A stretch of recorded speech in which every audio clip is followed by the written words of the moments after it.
The last aspect, the last idea that undergirds the acceptance of legal abortion in this country is if he can walk away, I can walk away. And that is where the church is being called to address. What does that mean? Well, it turns out that for some men, sex is a 5-minute commitment. And for women, it's a 20-year commitment. And this is the inequality that even Justice Kennedy referred to when he said women have planned their lives around the ability and access of abortion. Because the planning their lives means they want the ability to walk away from an intimate sexual encounter the same way that a man can walk away from an intimate sexual encounter with no consequences. But that's not the way God designed it.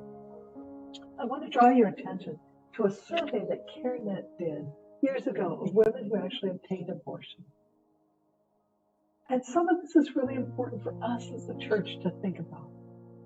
Women's reasons for seeking abortion included financial reasons, timing, partner-related reasons, one third, and the need to focus on other children.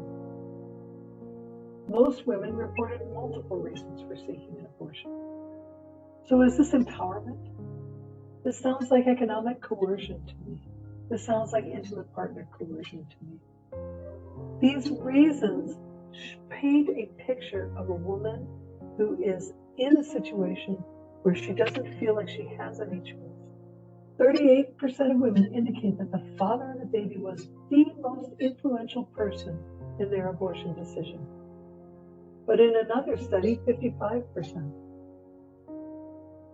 57% of women who obtained an abortion experienced a potentially traumatic life event in the 12 months leading up to their abortion. The most important factors included unemployment, a breakup, or falling behind or rent or mortgage. Only 12% of women included any physical problem with their health as a reason for having an abortion. And these are not life-threatening situations. So look at the picture that this paints. Here's a woman who is trying to do it on her own. Where's the father of the baby? Where's the supportive environment? We are called to better than that within the body of Christ. We are called to better.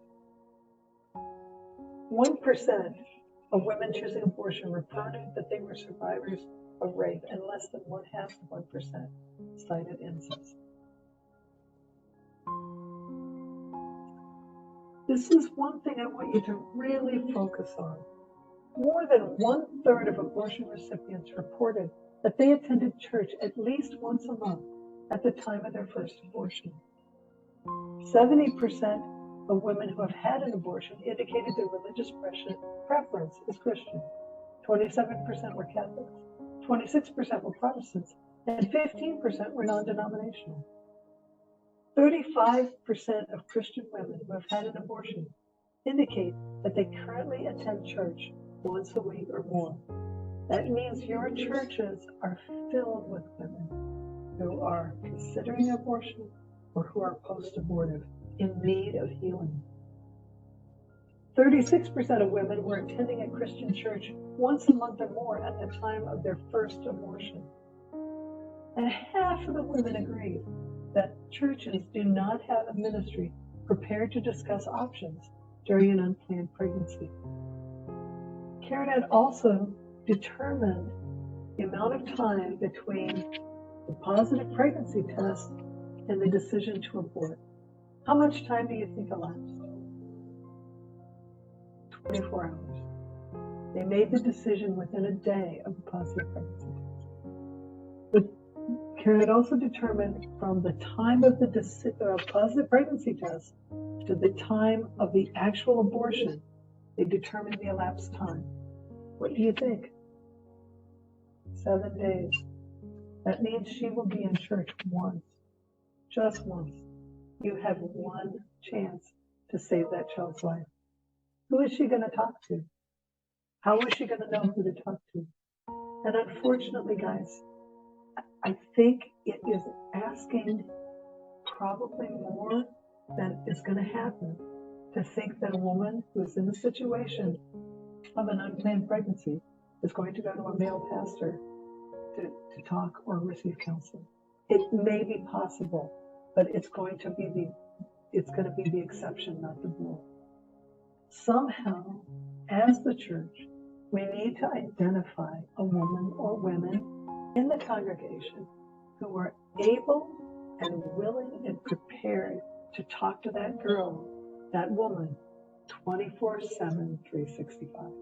And that's in the congregation who are able and willing and prepared to talk to that girl. And if you have someone in your church, a female or females, who are not gossips, who are able to hold patient confidentiality, because this is actually a patient confidentiality situation.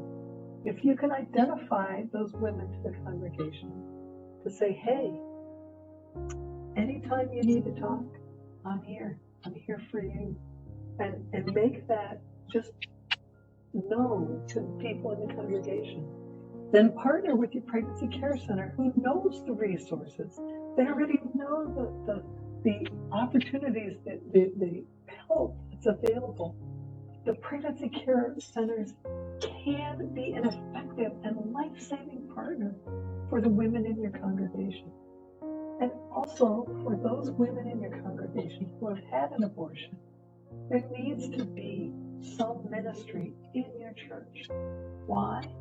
You're talking a third of the women in your congregation, guys. That's a lot. There's a lot of hurting women out there. And when you don't talk about abortion from the pulpit, what that says to the woman is this is the unpardonable sin. We talk about adultery. We talk about murder. Those all must be pardonable sins, but mine must be unpardonable. And so her soul, her eternal soul, is waiting for you to reach out to her with the healing of forgiveness, with the healing of Christ's love. This is a call for our time, guys. We need to make this a priority in our churches because there's a lot of women who need help.